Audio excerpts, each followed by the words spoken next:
The girl still remembered the white stone walls of the monastery that became her home. She faced the harsh realities of life as a child. Her parents abandoned her immediately after birth, and at the age of 6, the girl realized that she was not destined to know parental love. Her mother died of tuberculosis. But our heroine learned to enjoy even the little things. She perceived herself as an orphan.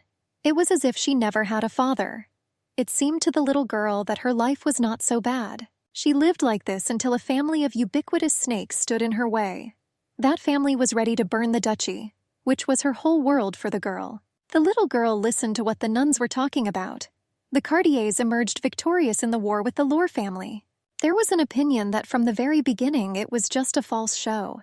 No one in this empire could oppose Cartier on an equal footing. The desire of these bastards to own the lands of the counts was too obvious. All the nuns certainly felt sorry for the little girl who lived with them. A baby girl in a pale pink dress with her hands tied was lying on the floor. Tears slowly flowed from blue eyes. Duke Jacob ordered the girl to have manners.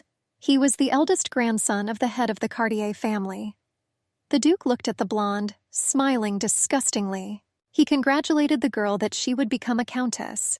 The baby was the only survivor of the Lore family.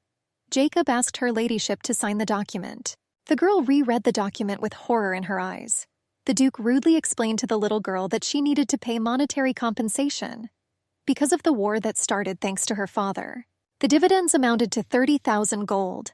The girl, with tears in her eyes, asked where she could get such a huge amount of money.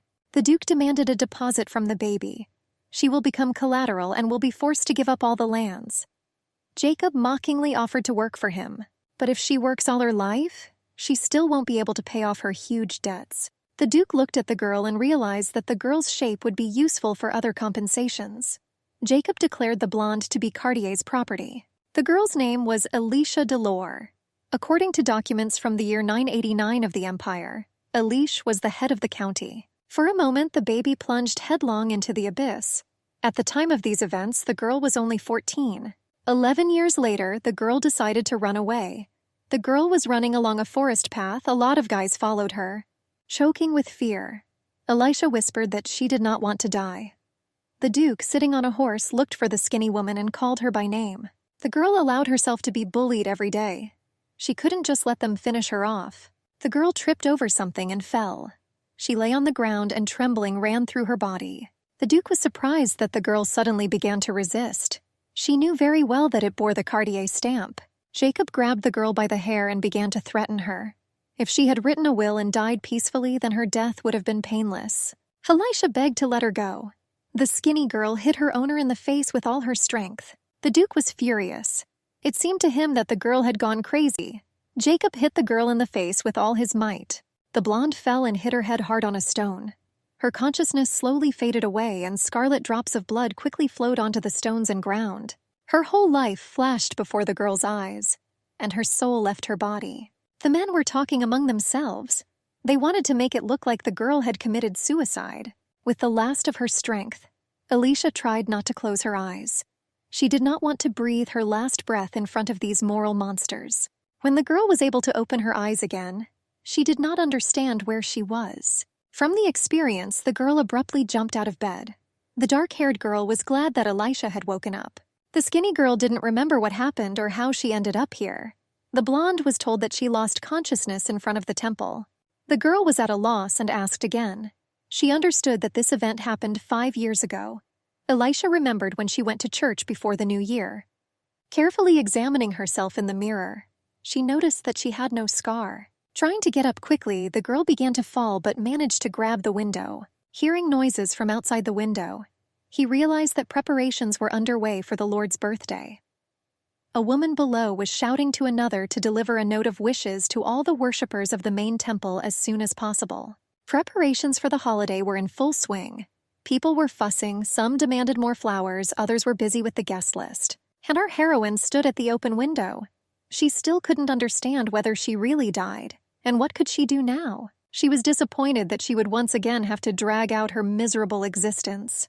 Out of frustration, she clenched her fists and barely held back her tears. The sound of hooves was heard from afar.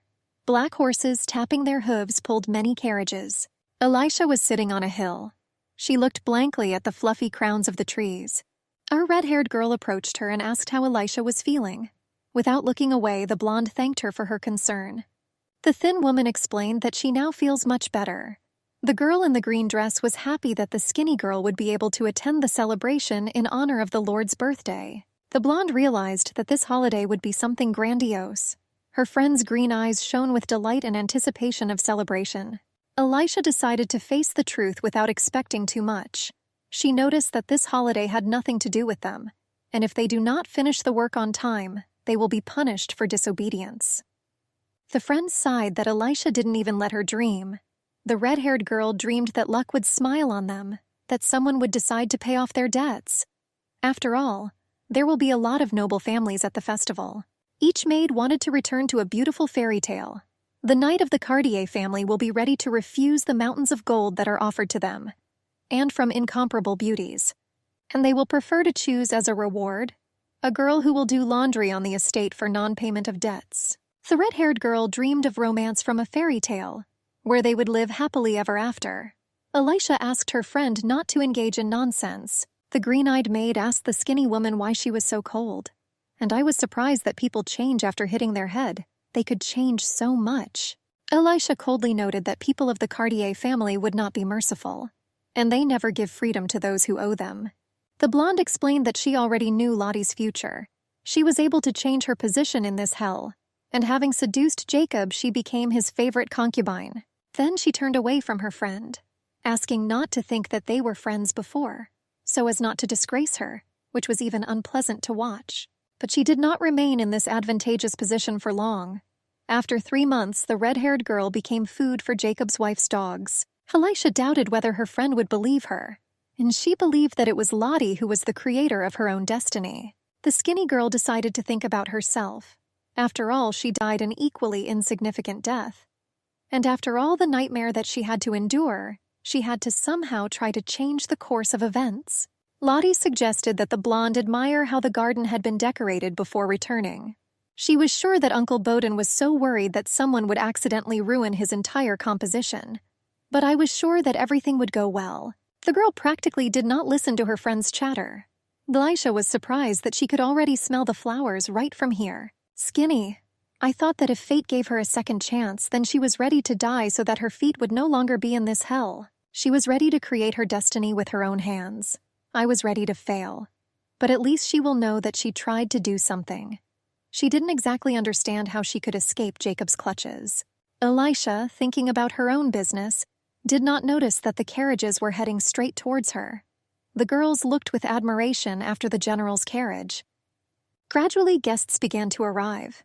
Many carriages were driving one after another. One of the carriages doused Elisha with dirty water.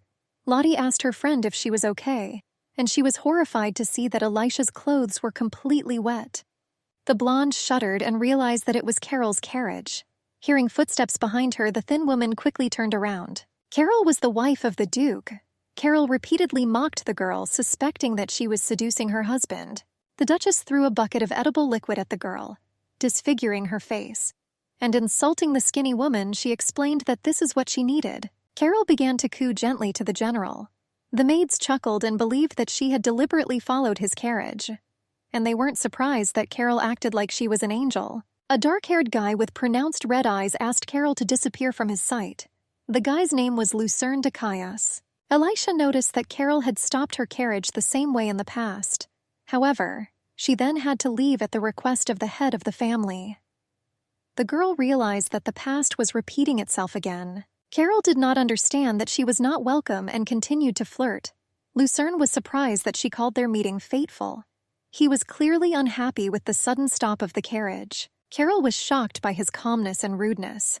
With tears slowly running down their faces, the girls blamed the coachman for everything. She explained that she too was frightened by the sudden stop in the middle of the road.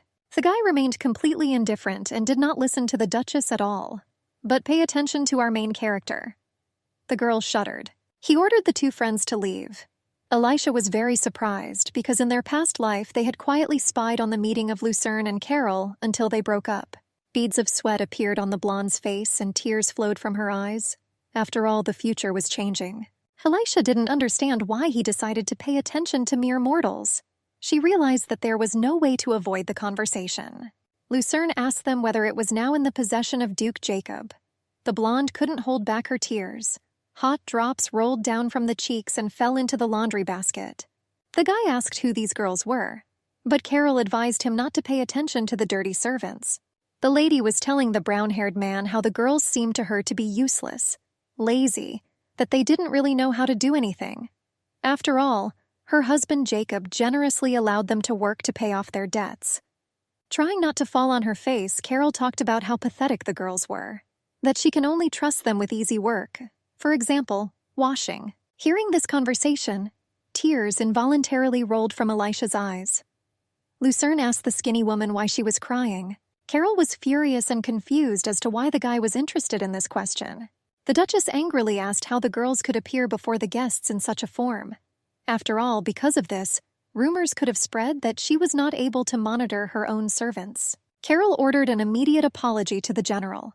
Elisha asked if the mistress would be okay if she took off her dirty clothes right now. The skinny girl explained that her dress was dirty because the carriage doused her with dirty water, and she explained that what happened was not her fault. The girl said that if the problem is in her clothes, then she will simply take it off so as not to cause discomfort to the Duchess. Lottie asked what came over her friend. Carol, trying to divert the general's attention, explained that the servants were only doing that, looking for excuses for everything.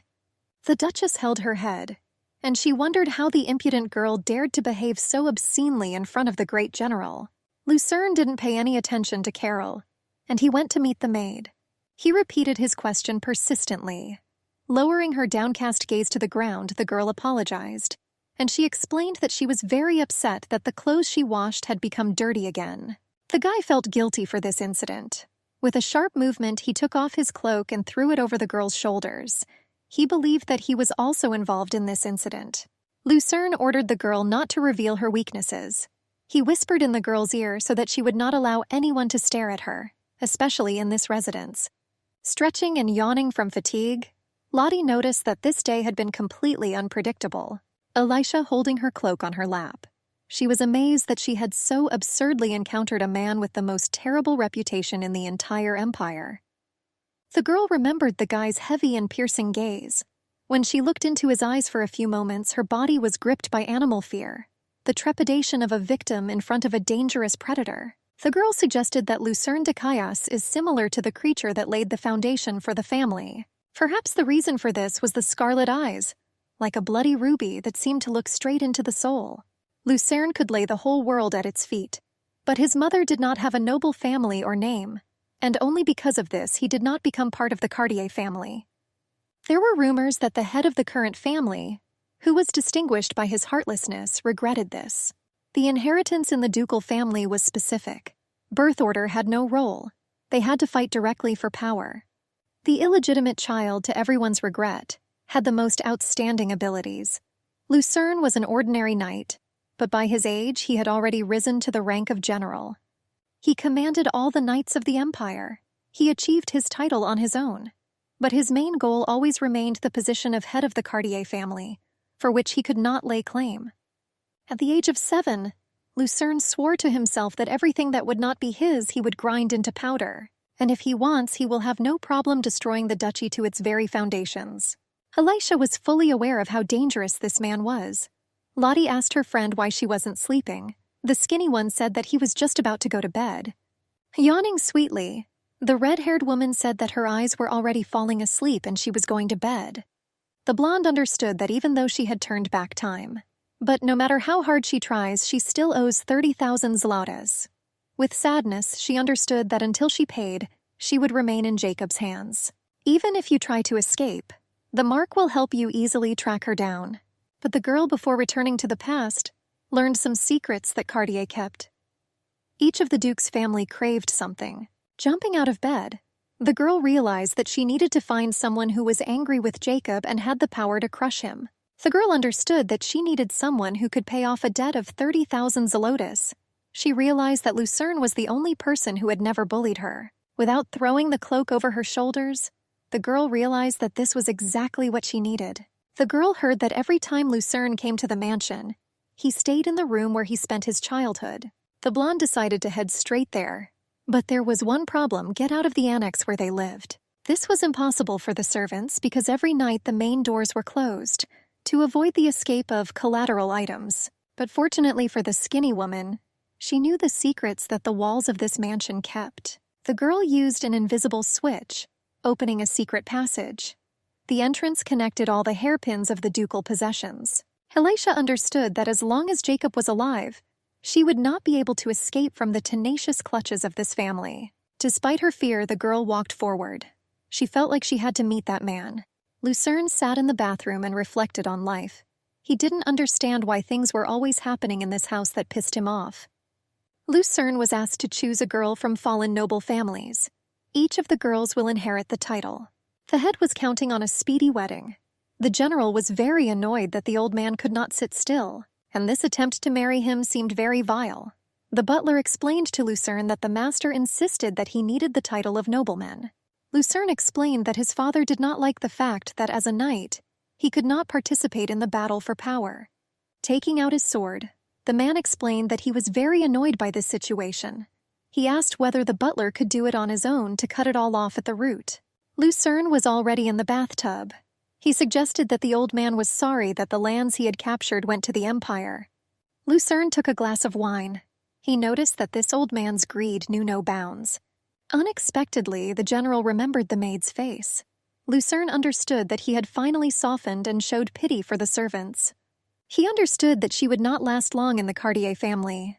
Thoughts about that girl brought back memories from childhood. He was told that for him, having a child out of wedlock, greed was an acceptable vice. They explained to the boy that they beat out his sins with a huge whip. While he was lying on the floor, he could only wince in pain. The guy thought that the damn Cartes didn't know how to greet guests. The girl continued to walk along the endless corridors. Her path was illuminated only by a small candle. A draft extinguished the candle, plunging the corridors into darkness. The girl reassured herself that she had only a short distance to go. Elisha, following in complete darkness, heard a sound. Her night dress tore on one of the statues. The skinny girl pulled herself together and did not retreat. She's come such a long way. And she realized that she couldn't retreat because of some piece of fabric. The blonde hoped that his room must be here somewhere. The girl shuddered when the general asked what she forgot here. He asked who sent her to his chambers. There was rage in his eyes. He asked whose hands this matter was. Having overcome her fears, the girl offered a deal. Elisha said that she had information that would certainly interest Lucerne. She knew a way that would allow the general to take the place of head. Lucerne explained that he did not intend to trust the girl who showed up to him in such a revealing outfit. He considered the girl a spy. Of all the people sent to him, Elisha seemed the stupidest. The guy explained that he was not in the best mood right now, asking the girl to quickly reveal who sent her, then which of them will have to return her dead body. Even threats did not stop the girl. She explained that she just wanted to help him. The girl could not die such a stupid death again. The skinny girl said that one rainy day he was born under an iris tree, and that's why he got his name. Unable to bear it, the guy grabbed Elisha by the throat and asked her who she was. The girl didn't know how to explain to him that in a past life, she heard a conversation between Jacob and Carol. She remembered how Jacob was on his knees and sobbing. The Duke told his wife that no one should know this under any circumstances. It was necessary to keep this a secret until Jacob took the place of head. Carol reassured him because there was no one left who knew about this. Gasping, the girl tried to unclench Lucerne's strong hands. She asked if he wanted to know the real cause of his mother's death. There was bewilderment in the guy's eyes. The man grabbed the girl by the hand and threw her to the floor. The body was slowly enveloped by some kind of black smoke. It was one of the demonic beasts. The general was surprised that there really were secret passages in the mansion. Lucerne asked if it was thanks to this move that the girl came to him. The skinny girl explained that she accidentally came across him, that when she wandered around the mansion, she collected information bit by bit. The blonde hoped that she would find information that would help her survive in this hell on earth. Thanks to Jacob's carelessness, who left documents anywhere, the girl was able to find enough information. The man doubted whether he really needed the information that the girl was offering. Elisha said that she knew Lucerne's deepest wish. The girl noticed that he dreams of getting the head instead.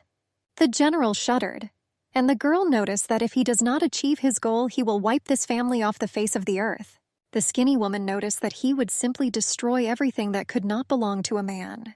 Lucerne asked Elisha if she was in such a hurry to die. The girl explained again that she wanted to help him become the head of the clan. The man was surprised by the girl's self-confidence. He asked her what she wanted in return for her help, assuming that this method really exists. Nervous, the girl said that she wanted the guy to pay off her debt. Lucerne asked how big the debt was. Elisha replied that the debt was 30,000 zlotys. The man was surprised how such a sum could be pledged. He looked with his bloody eyes, drinking wine from a glass. The girl could barely hold back her tears. She said that these were reparations for wars. Thin Girl said that her father was a nobleman of the former kingdom. Throwing a cold look at Elisha, Lucerne asked if there was any material evidence. He didn't want to believe simple words. The man explained that in his eyes the girl was an ordinary fraudster. The girl guessed that it would not be easy. But at the moment, Lucerne did not care at all about her proposal. The girl screamed in pain because the mark began to hurt terribly. Horror washed over the thin woman when she realized that Jacob was looking for her. Jacob was furious. It seemed to him that Lucerne was interested in the girl, and he demanded that the magician be brought to him immediately. A loud knock on the door pierced the silence of the night. The servants reported that they had heard that a fugitive had infiltrated the general. The girl was on her knees, covering her face with her long hair and hands. The general was assured that this could be dangerous, and they needed to check the chambers. Lucerne coldly told the girl that they had come for her. Tears slowly flowed from the girl's eyes. She couldn't believe that everything would really end like this. The knocking on the door became more and more persistent. The girl jumped up and began begging Lucerne to at least make her a servant. She was ready to do anything for this. Elisha, in hysterics, said that she worked tirelessly and put in a lot of effort. She didn't understand why she needed the title of countess if she still couldn't pay off her debts. The man looked at the girl and took her chin, slowly examining her. He asked her about her inheriting the title of countess. The impatient servants explained that they would have to enter by force. Lucerne carefully removed the strap of the nightdress from the girl's shoulder. He threw the girl onto the bed in one lightning-quick movement. Elisha, dumbfounded, asked what he was doing. Lucerne told the skinny girl that from now on she would belong only to him. The man asked the blonde not to hold back her moans so that he could enjoy them. He sincerely wanted the people standing outside the door to go crazy over them. Blushing, the girl explained that she couldn't do that. General, ask the girl if she has a burning desire to return to Jacob. With tears in her eyes, the girl asked to be taken here for real. Grinning, Lucerne told her that she didn't have to ask. Fat Jacob was furious when he found out about this. He couldn't believe that an out-of-wedlock could disgrace him like that. He mentally promised that Lucerne would still pay for daring to humiliate him like that. The brunette noticed that they were able to gain some time and would be able to calmly end the conversation. Burning with shame, Countess Laura was surprised that these people did not dare to enter the general's chamber when they heard her moans.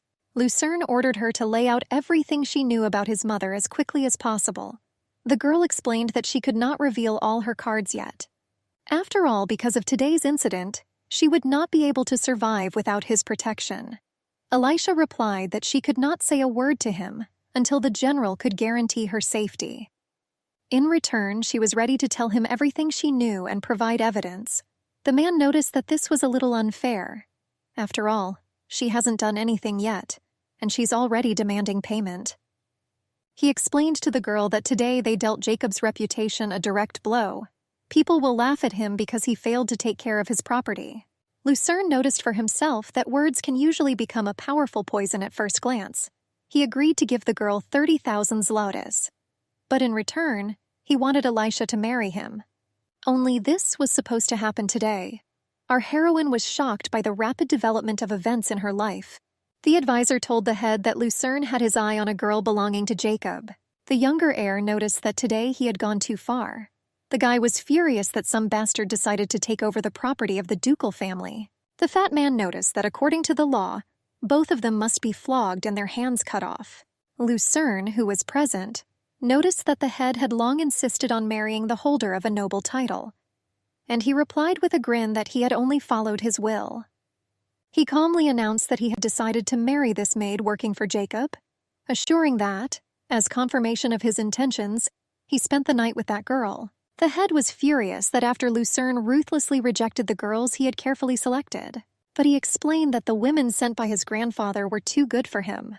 In addition, he will be able to receive the title from Elisha, and at any inopportune moment he can eliminate it. The man was confident that he could control her without any problems, and he explained that she owed 30,000 zlotys and would still sooner or later be sold to a brothel.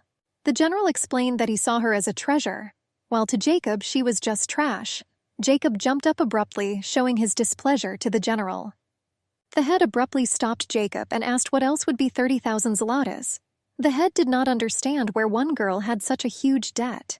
Lucer explained that his bride was an aristocrat of the former kingdom and was the only daughter of Count Laura, and these were reparations for the war. The head asked how greedy Jacob was if he confiscated all the lands, adding such an unimaginable amount of compensation.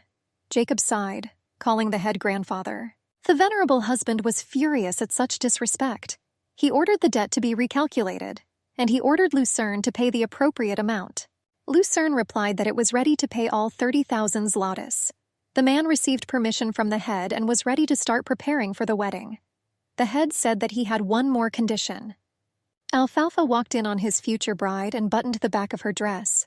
The brand was visible on her neck. Elisha lay on the bed, wondering how Lucerne's negotiations with his family would go. She realized that Jacob would protest desperately. If everything goes smoothly enough, she will be one step closer to freedom. Skinny was suspicious that Lucerne had chosen her. There were many other girls spinning around the general. Most of the girls were ready to throw themselves on his neck without even thinking about his reputation. The girl was confused in this situation. After all, she just wanted the man to pay off her debt. Lucerne explained to her that he did not choose her because of her status. It was a matter of information that the skinny girl had. And her body was an ordinary collateral. The man promised that if the blonde could prove her worth, she would receive a reward in the form of a divorce. The general wanted to warn the girl that if she lies to him or seems to be Jacob's spy, then she will be in trouble. Elisha interrupted his speech. She promised him that this wouldn't happen. Lucerne warned him not to disappoint him. The girl was glad that the man really didn't rat her out to Jacob. It seemed that he himself decided to use it. She concluded that until she found out what was in his head, she couldn't trust him. They knocked on the door and asked to be let in.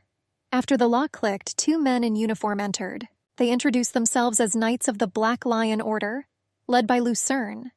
The shorter one introduced herself as Nora de Mart, and a tall, fair-haired guy with green eyes introduced himself as Ian. Ian told the girl that due to the rush and the master's lack of a personal maid, he would be the one who would help the girl today. The guy admitted that he had previously worked only in the intelligence department.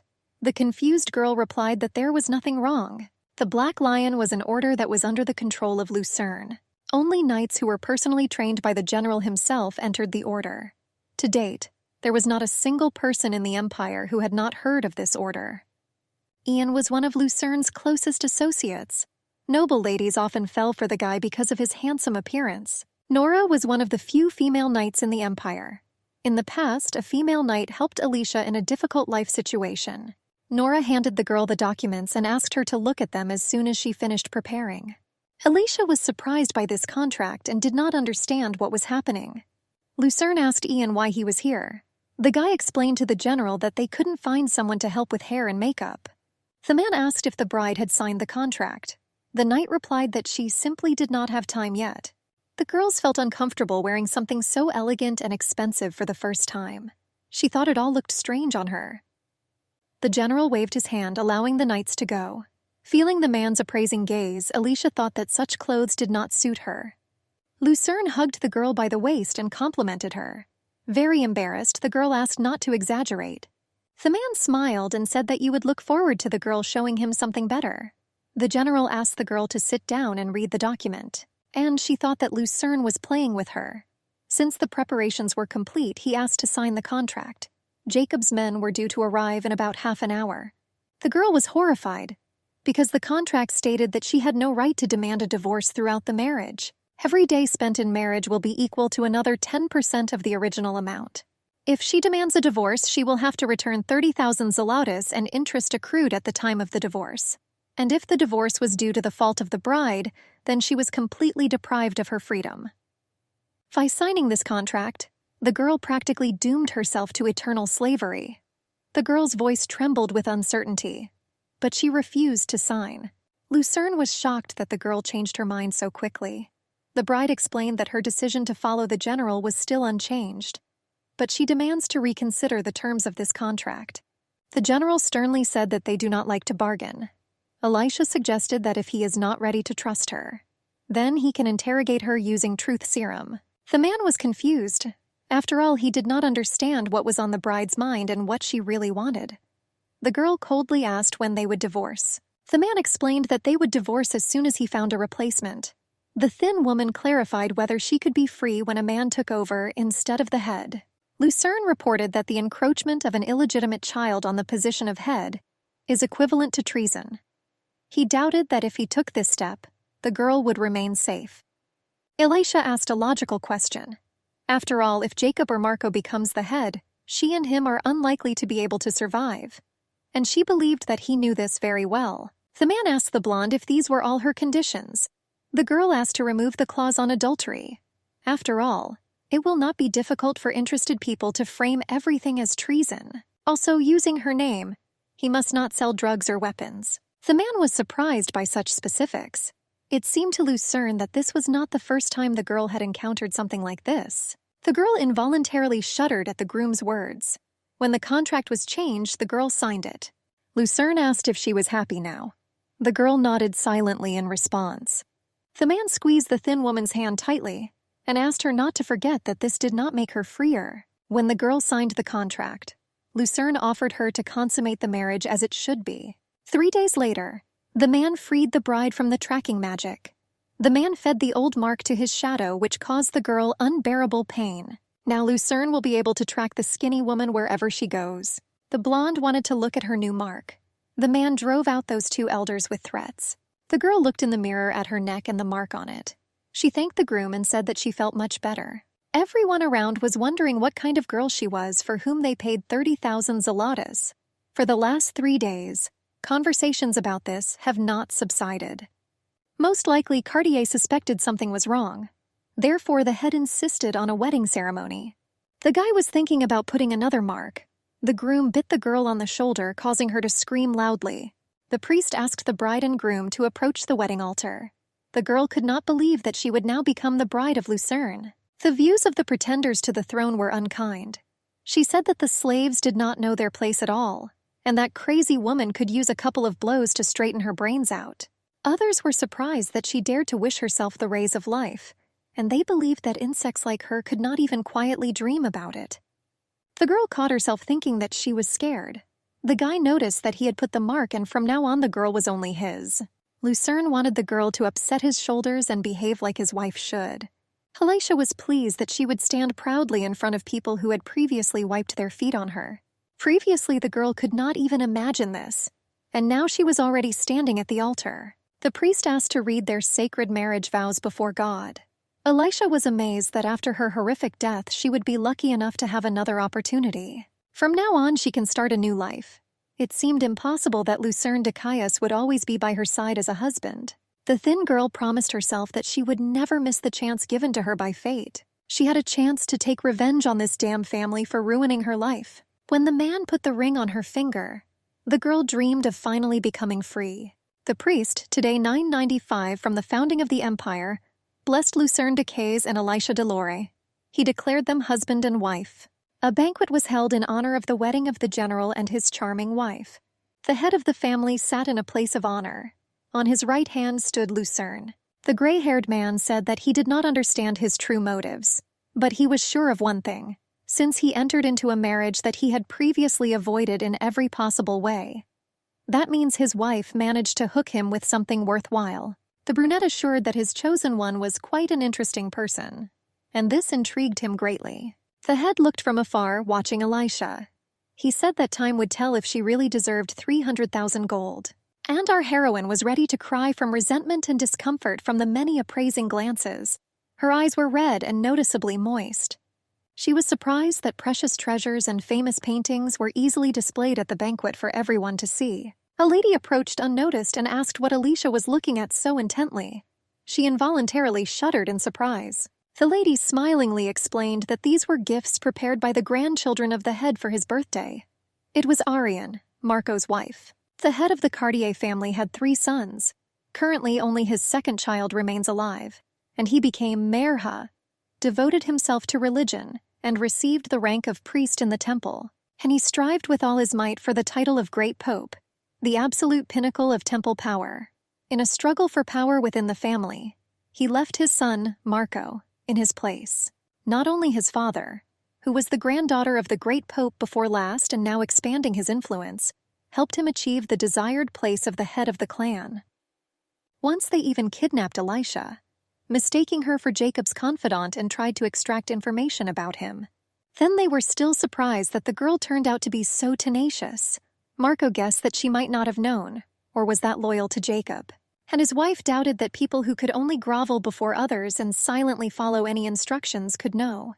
Now the same lady stated that she was not sure whether Elisha had ever seen anything like this before. Our heroine thought to herself that the lady's vile character and contemptuous attitude towards others had not changed at all. She replied that it was not possible due to the fact that all the things located here were prepared specifically for the chapter, but each of them was a rare treasure. Elisha said that it was worth especially noting the bone fragment belonging to the prophet Distramp, but I thought to myself that it was one of those things that demonstrated the ugly underside of the life of the temple. After all, they brazenly took advantage of the fact that the relics of saints who died by their own death carried divine protection. The lady told the girl that she was quite perceptive, and she said that it was a gift prepared for the head by her husband. The other lady was whining for some reason. The fat man asked Carol, pressing her to his shoulder, what was happening to her. His wife answered him through tears that she was simply very happy. She insisted that all this time it was they who took care of Elisha. And now that she understood that the girl under their care had met such a wonderful groom, she was very touched. She insisted that she so wanted Elisha to be loved. The girl thanked her for the kind words, but Carol began to assure her that she was mistaken, and she hurried to come closer to her. After all, Lucerne said at the breakfast meeting that the reason for the marriage was simple pity. She reported that her husband considered Elisha to be a powerless girl from a fallen family, who had no chance to return to normal life. Carol insisted that these were the words of Lucerne, and she asked whether it was too cold and cruel for a person who was about to get married. The lady grabbed her head and made a touched face in tears. She assured that if there was no hint of mutual love between the spouses, it tore her heart with sadness for her. Marco's wife joined the conversation. She insisted that she did not know such details, and I was surprised that this is exactly how things really are. She assured that she, too, was infinitely sorry. Lucerne, who approached the ladies, heard his wife say that she thinks Carol's behavior is too arrogant. Elisha said that she considered the arrogance of noble people to be a lack of dignity, and no matter how many different couples exist in the world, in each of them, relationships will manifest themselves differently. The girl was surprised why the lady thought that if her family now had no money, then her husband could not simply love her, and she was surprised that she could bring up a conversation about her family at her own wedding. She asked if they had all forgotten exactly how Count Lore died. Jacob coughed into his fist. The ladies tensed. The head realized that the intensity of passions was growing. The fat man was surprised how Elisha dared to reproach their family for such a thing. Jacob was absolutely furious. He was amazed that she could hint that Cartier should apologize to her. The man had already swung his hand at the girl. Elisha instinctively closed her eyes. She prepared herself to be hit. But when the girl opened her eyes, her husband was holding Jacob tightly by the hand.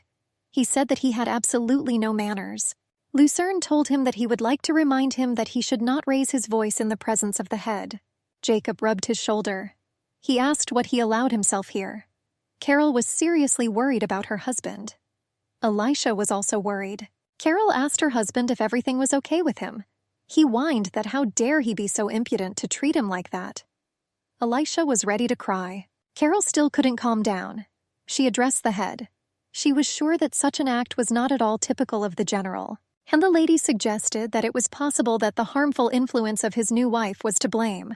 After all, as soon as she appeared, quarrels immediately began in their family. She insisted that it scared her very much. The white-haired man frowned on his face. Elisha assured her interlocutor that she should first apologize to the head. Carol wondered what she could have done wrong. The girl assured her in a whisper That being the wife of the eldest of the children in the famous Cartier family, she not only showed her tears to others, but she immediately went to seek help from the head, unable to resolve the conflict on her own. Elisha was sure that such weakness was an unforgivable sin. Our heroine perfectly remembered the edifications of the chapter. Previously, she was on her knees and he was teaching her. Then the man told her that it is not the one who goes over his head who is sinful, but the one who puts up with his own weakness. And now our heroine was happy, because she lived long enough under the yoke of this family.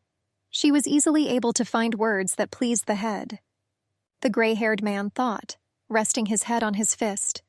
He noticed that Elisha did not succumb to provocation and was able to soberly assess the situation. He also really liked the girl's way of thinking. He thought it was worth giving her one more test.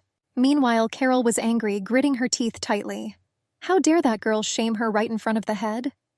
She was shaking with indignation. Marco admired Elisha with a grin.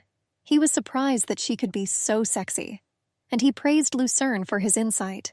But his wife asked him not to exaggerate. She believed that in front of them was an ordinary bitch who had forgotten about her place as a despicable slave. The gray-haired man said that it had become too noisy. He asked all three ladies to come to him. The girl timidly became silent and followed the head, who was sitting on an easy chair in a place of honor in the banquet hall.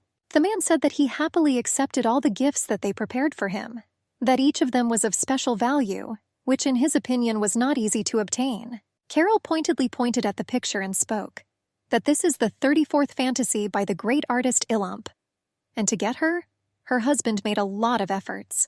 Marco's wife said that in order to take care of the head's health, she and her husband spent a lot of time searching for a fragment of the bone of the holy prophet Lystramp.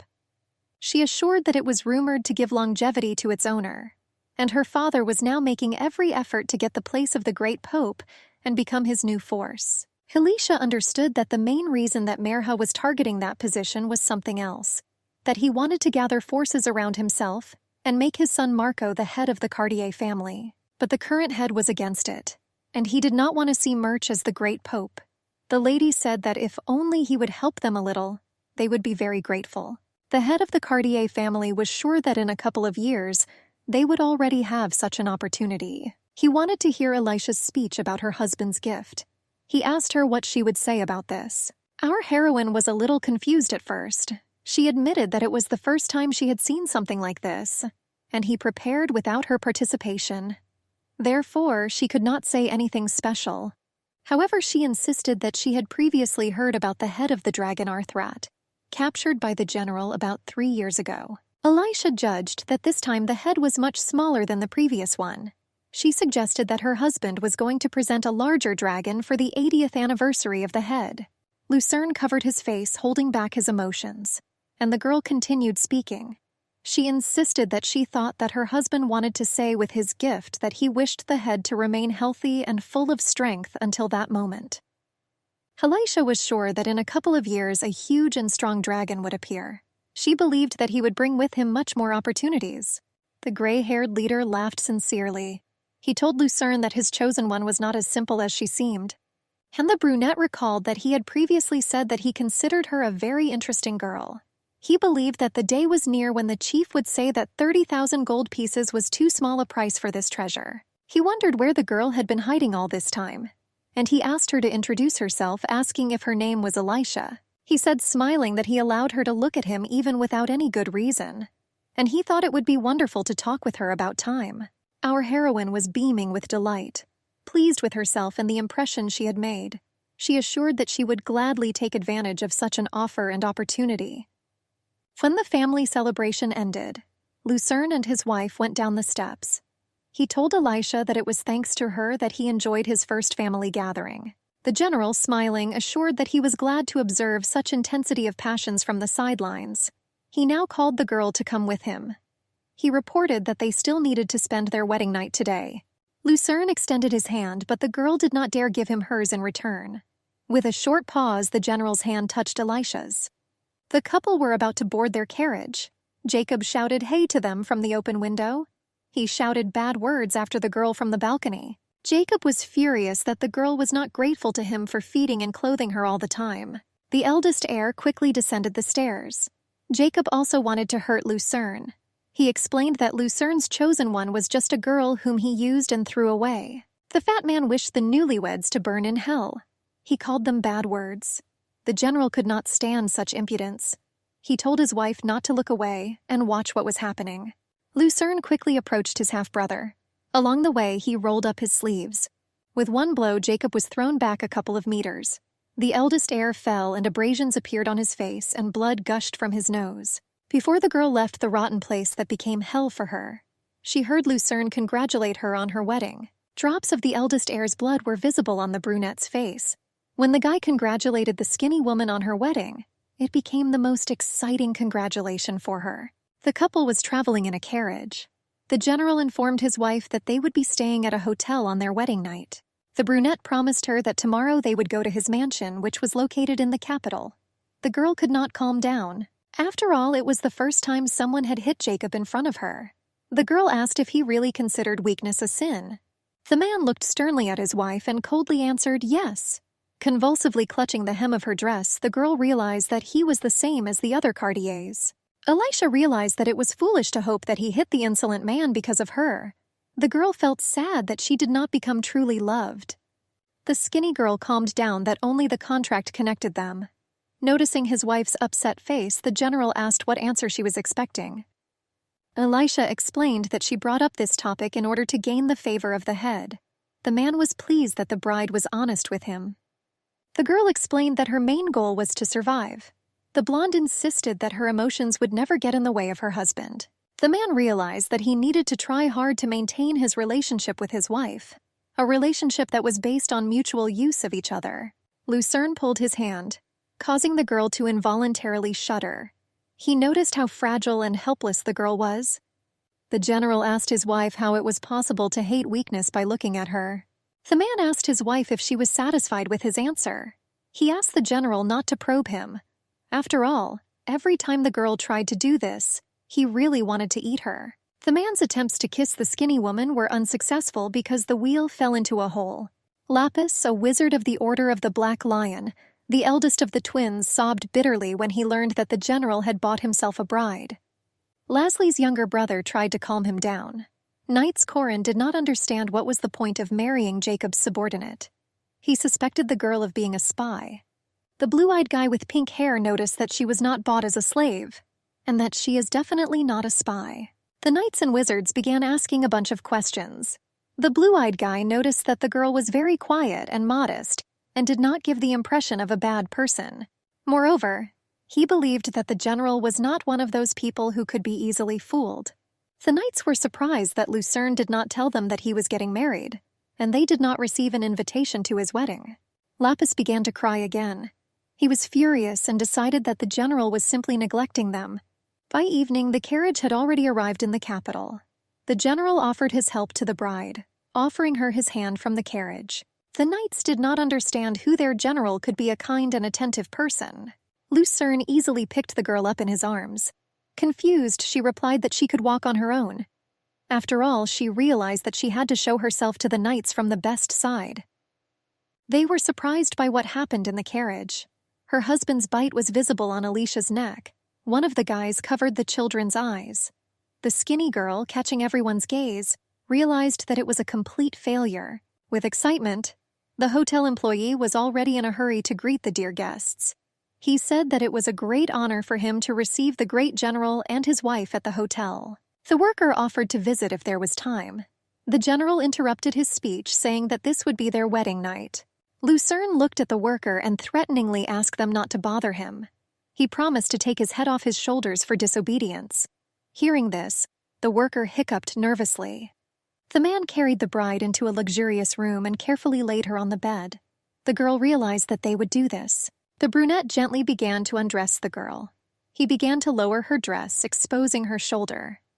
Then he rested his hand on the bed next to the girl's head. Lucerne looked down at his wife. He playfully asked his wife where they would start today. The general leaned over his wife, ready to kiss her. But suddenly a strange rumbling sound was heard. It turned out it was from her stomach. Elisha explained that she wanted the dress to fit her well, and that's why she hasn't eaten since the morning. Lucerne interrupted his caresses and said that then They should definitely have lunch first. The girl was taking a bath. She splashed and took some water in her palms and enjoyed the warmth and comfort. Until that moment, Elisha could not even imagine that she would ever be able to feel so calm again. In a past life, her face was disfigured by a terrible scar, and because of this, she got used to the sidelong glances of people who did not hide their disgust for her and her ugliness. And then, looking at her pitiful life, the girl thought that it would be better to immediately bury any hopes for her own happiness. And now it seemed strange to her that for some reason she felt quite unusual. At some point she pulled herself together. Luyern entered the room and saw his sad wife. He asked her what happened to her. The girl did not initiate him into her thoughts, but brushed it off that she was just thinking a little. Her husband called her to come out. He said that if Alicia continues to sit here and fill her head with useless thoughts, before she even has time to blink an eye, their wedding night will end. The man said that she was very thin. The girl threw a robe over her shoulders. She assured that her thinness would not interfere with her marital duties. Lucerne straightened the folds in her clothes. He asked why his wife decided to show him her prickly character. Tears streamed down the girl's face. A man asked his wife why she was crying. Elisha thought to herself that even though her husband's voice and expression seemed cold, but while this man was next to her, she absolutely did not understand her feelings. The girl began to be attracted to the brunette like a magnet. She touched his chest with her hand and, slightly opening her lips for a kiss, brought her face closer to his. The man responded by parting his lips. Her cheek gently touched his face. He clutched the robe on his wife's back. Holding the girl's chin with his free hand, the man touched her lips with his lips. Having enjoyed the kiss, Lucerne pulled away from his wife. He asked her if they could have met before. Alicia shuddered. The man said that every time she looked at him, her eyes seemed to be filled with guilt. He cursedly asked what she was hiding from him, affectionately calling his wife his little ghost, meaning her secret desire. Then suddenly the pack's doors are breaking down on them. The couple was wary because the general made it clear that he did not want anyone to disturb them today. Anxious voices were heard from behind the door. They informed the general that monsters were approaching them from behind the mountains. Lucerne put on his outerwear. He stood in front of his wife and asked her to stay here for now, and never go out until he gives her permission. He was talking to another man outside the door. That these creatures go on a rampage in the spring under the influence of the power of magic stones. And I was surprised that they suddenly appeared now. But his interlocutor insisted that this happened because of the uprising. He said that the survivors of the fallen kingdom awakened the monsters. The guy said that Soji's estate had already been seized, and it seems they were planning to take control of the territory near the gate. Elisha realized that today the uprising would fail in any case, and the status of Lucerne, which suppressed it, will rise noticeably. The general was informed that the nearest territories were ready to send reinforcements, but the position of the commander-in-chief was still vacant. Lucerne said it is moving forward right now. Almost all the windows of the building glowed with a soft light. The noise of voices was heard, and the carriages kept driving up to the main entrance. Lucerne was surrounded by its knights. He informed his team that they had a week to settle this matter and return back here. His subordinates looked at each other, not understanding why their general was in such a bad mood. Another quietly said that everything was clear, because he was interrupted on his wedding night. And the general called Ian, Lasley, and those two to go with him to the possessions of Soji, and he instructed Corinne, Nora, and Lapis to deliver his wife to the capital. The knights began to shout and protest. They told the general that it was simply unfair, and they thought that there were too many of them to accompany the ladies. Lucerne barked that he did not allow anyone to speak or challenge his order. The knights pouted with displeasure, but they stopped arguing. Elisha understood that the escort mission, instead of the opportunity to prove herself on the battlefield, was not very attractive to the knights. The girl understood that for the knights such treatment was tantamount to expulsion, and it would be strange to expect a different reaction from them. Lucerne gave parting words to his wife. He asked her to watch her behavior when she arrived in the capital, and he asked her to remember that they weren't done with her today. The general told Elisha that on the night he returned, so that she would be ready to continue. The girl asked her husband to take care of himself. Lucerne ordered his knights to set out. Already in the morning, our heroine arrived in the capital. The entrance gates sparkled. They were protected by magic. The city was magnificent. Tall buildings, street lighting, paved roads, everything spoke of his wealth and prosperity. The horses clopped their hooves rhythmically along the road. Soon the carriage arrived at the capital's mansion in Lucerne. Our heroine's foot stepped on the steps of the carriage. Alicia stood in front of the mansion. A warm cloak with a hood was draped over her shoulders. The knight was already in a hurry to enter the house. No one shook hands with the girl when she got off the carriage. She realized that it would not be easy for her.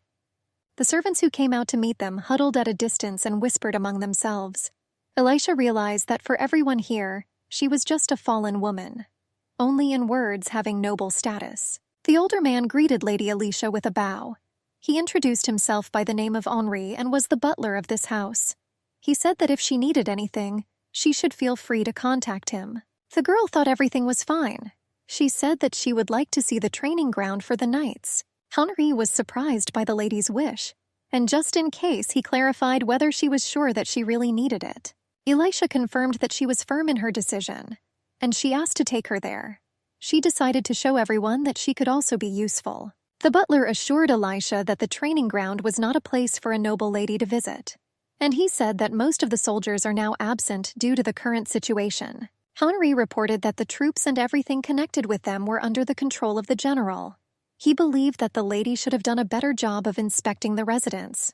Alicia clarified that wasn't the training ground part of the residence.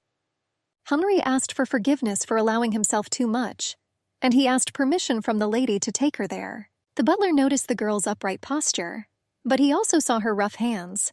Looking at her arrogant, completely emotionless face, he thought that she was the same as all those fallen aristocrats who had only their useless pride left.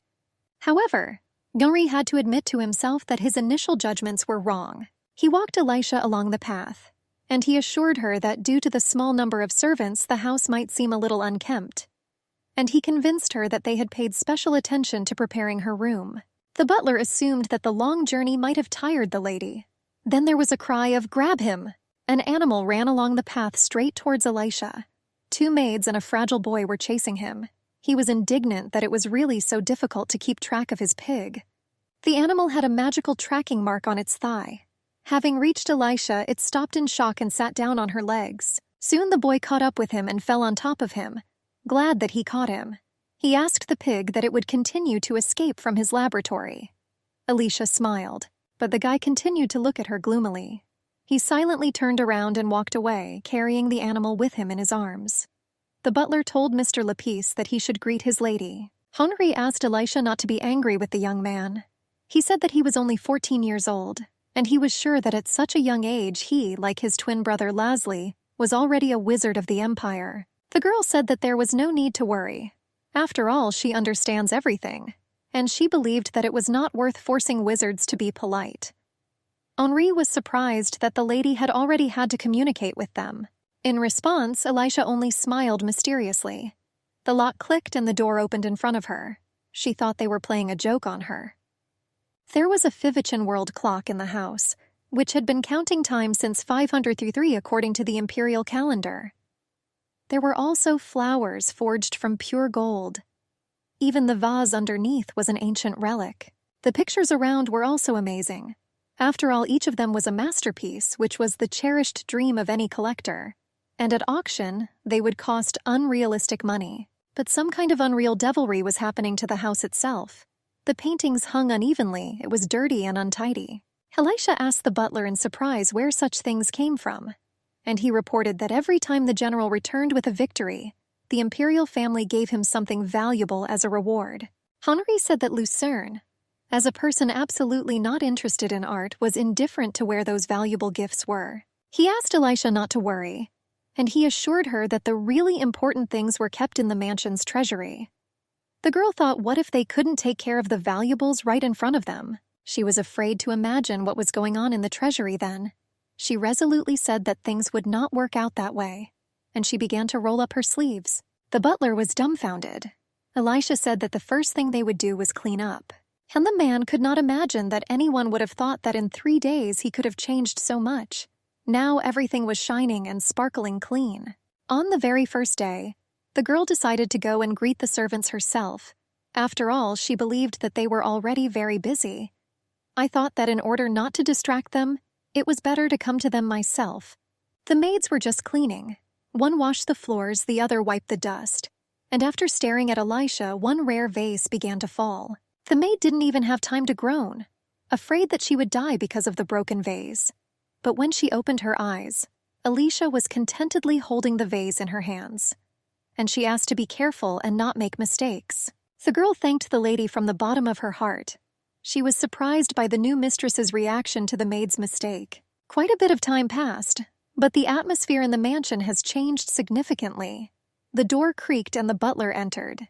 He was carrying a tray of tea for Mistress Elisha. The girl was sitting at the office desk, and it seemed that the house itself was completely transformed with the appearance of the mistress in it. Elisha spoke to the butler that she consulted the trading book, and as a result they came to the conclusion that they would be able to cut costs a little more. Henri asked to forgive him for his rudeness, and he asked the lady how she knew how to read the trading book. The girl admitted that she grew up in a monastery, and there the abbess of the rosary treated her well, and that it was that woman who taught her to read trade books. It turned out that the butler had heard about that woman, that she was a war hero. The man only now realized how incredibly smart and insightful his mistress was. Elisha said that it would still be necessary to make a list of the works of art that were in the mansion. Henri believed that, in fact, the more he learned about the lady, the more he was amazed and admired her, and he was interested to see how much this house would change under her influence. The knights and servants dined in the great hall. The guys spoke quietly among themselves. One claimed that the girl was in charge of everything as if she had lived here for 10 years. Lapis said that Layla praised his mistress so much for her kindness to the servants that his ears almost withered. The guy asked if Lapis didn't think that the lady was taking Layla to him even before he confessed his feelings to her. The guy was furious. He said that he could not recognize a stranger as either the mistress or mistress of this house. Sparks flew from the metal of the cutlery. Lapis jumped up from his seat with emotion. He said that he could not recognize her. The taller guy asked the chewing Lapis how he got something like that into his throat. On the table there was bread, pasta, and a fried leg of pork. He said that if all this had dried out, it would definitely resemble the food that was given to prisoners in most cases. A third approached them, and he told Corinne not to be picky like a child. But the powerful guy said that anyone who had not been to prison would not understand this. He continued that it would be a different matter if they were given such food on the battlefield. Then he could feel better about slaughtering one rebel and another. And he was surprised that they were not invited there. Corinne wondered what was so important for them to protect here in the mansion. Lapis was already beginning to boil, and his hands were shaking with indignation. He told himself that he would never recognize his mistress. He was already enraged that he and his brother were separated. And now I had to drag myself here on my free day off. It turned out that because of that girl he could not go to the battlefield. And once again he told himself that he did not recognize her as the mistress of the house. But then there was a roar. Elisha appeared at the door in a beautiful, elegant dress. Lapis was surprised that she came here alone. A little earlier, in her husband's office, our heroine spoke with Henri. She knew that today was the very day when the general was supposed to have lunch with his subordinates. And I decided to go there alone. The butler asked if she was sure. He thought that she had never heard anything before. But when recruiting his people, the general did not pay any attention to their status. Elisha assured that during the time spent in the mansion, she had already met many of her husband's subordinates, but they were all very friendly. And no one was cruel, and everyone obeyed her orders. Henri was wondering whether it was worth telling the girl that the servants were forced to observe basic decency. He was surprised that she thought those people were friendly. After all, Ian used to be an intelligence agent and was now on the verge of drug poisoning. Nora was too secretive, and Corinne had been in prison in the past. It was quite funny for Elisha to hear all this from the butler. After all, he himself, even though he was now retired, used to be a knight, and he became famous as the executioner without blood and tears. The tall knight was surprised that the girl laughed. After all, in her place, ordinary aristocrats finding themselves surrounded by so many soldiers in absolute solitude were frightened and began to shed tears. Elisha's courage amazed him. Meanwhile, she came up smiling to greet the knights. The girl was surprised that Lapis was also here. The boy answered her rudely, and he asked if there was any problem with this. Elisha argued that according to Clause 73 of the contract, on the 4th Tuesday of the month he had the right not to appear anywhere. And today was just such a day. The girl said that she would ask the servant to bring it to him. and he can have dinner in his room in peace. She said that she had heard that it was important for wizards to spend time in solitude. She said that magic was the same area of creativity as art. Lapis asked if the girl would say the same to the general, and the big guy was surprised that the lady was trying to please the magic knight. The boy nodded goodbye and pushed back his chair and left, and Elisha approached the big man. She said his name was most likely Corinne. He answered in the affirmative. The girl looked at the table. She said it was a disgusting combination of foods, and she promised to tell the cook to change the menu. She said that this was simply unacceptable, and the guy thought that the girl really knew what such a choice of products meant. He asked her if she had happened to be in that place. He froze, not daring to speak directly. But the girl did not understand his question and asked for clarification. The guy scratched his cheek, searching for words. He hinted at prison but could not say it out loud because of his beliefs. And he said that this place looked like a room or something like that. Shortly before her death, our heroine spent her past life in prison. Then Jacob was accused of drug trafficking and blame was placed on Elisha. But she answered the knight that she had heard little about it. The girl said that he had already suffered enough, having ended up in prison due to injustice. Therefore, she should have taken care of at least such little things. The guy was surprised by her knowledge of his life. The girl finally offered to give them all something to eat. She assured that fortunately there were many different dishes on the table. Corin asked in surprise how the noble lady could not be afraid of him. To which she was surprised. Did she need to be afraid of her husband's knights? Elisha invited the guys to eat quickly. Meanwhile, baked chicken, meat chops, fried eggs, sweets, and drinks had already appeared on the table. Corin's mouth watered at the sight of the delicious food. He thanked the lady for the treat, and the girl smiled contentedly. In the corridor, Elisha ran into Lapis. He walked with books and scrolls in his hands. At the sight of the girl, he froze in place, and then nodded silently. The girl asked if she should send a person to help him. The boy grumbled that according to the 12th clause of the contract, no one could touch the wizard's materials. Elisha said that the exception was in those cases when consent to this was previously obtained from the wizard himself or from his twin brother Laszlo. Lapis asked how about the 33rd point. Elisha quoted, "Notify the wizard 2 days before any significant events in the master's life, whether happy or sad." The boy was surprised that she read his entire employment contract. Elisha answered in the negative. The knight grinned, because she didn't believe that she could read all of this. The girl was beaming with delight. She said that she simply memorized that agreement. Lapis said that it was good that she now knew his employment contract, and he asked her offendedly what it meant now that there was no need to notify the ordinary knights of the order about something. Elisha asked her to forgive her. She insisted that she was unable to inform them about the wedding, and he must have heard that it was organized in a hurry. Lapis sighed regretfully, and he asked if that was the only reason she was apologizing to him now. Previously, sitting in the basement of the mansion on a winter night, the twins were freezing. They said that the adults did not surrender to anyone and promised to avenge themselves. And now the noble lady asked for understanding, and Lapis assured that it was definitely her mistake. After all, it was she who could not fulfill one of the conditions of his contract. Elisha insisted that she herself was in no position to invite anyone to her wedding, so she asked her to understand. There were tears in Lapis's eyes. He tried to figure out who she was. The butler was sitting on the sofa and reading the letter.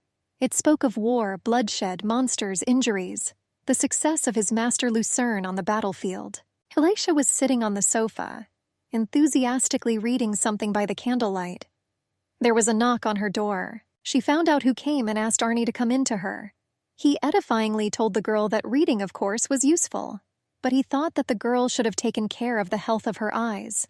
Elisha promised to take this into account. The butler said that he received information from the front. It looked like the war would last longer than expected. Elisha thought that she already knew about this, that even though Lucerne wanted to finish everything in a week. But because of the wizards on the side of the rebels, the situation on the battlefield was complicated by the appearance of many monsters. Therefore, the girl knew that the war would drag on for another 2 months. Henri said that the general would definitely return soon. And before that, he asked to give his wife a medicine that was completely harmless to her. The butler said it was some kind of nutritional supplement. A bottle of acid pink liquid appeared in front of our heroine. Elisha promised to take the medicine a week before the general's arrival next month. The man said that he would soon, But Arnie's girlfriend interrupted. She said that it is enough to take this medicine a week before she sleeps with it. The butler coughed. He asked if she knew. The girl believed that now it was better to avoid unnecessary rumors. The man asked to forgive him and wished the lady good night. Arnie walked and thought to himself. The girl said that she would take the medicine a week before the general returned, and he couldn't understand how she knew for sure when he could return. Our heroine was sitting in her room.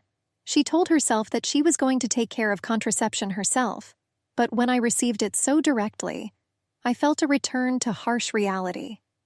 She understood that the birth of a child for the couple that signed the contract was absolutely impossible.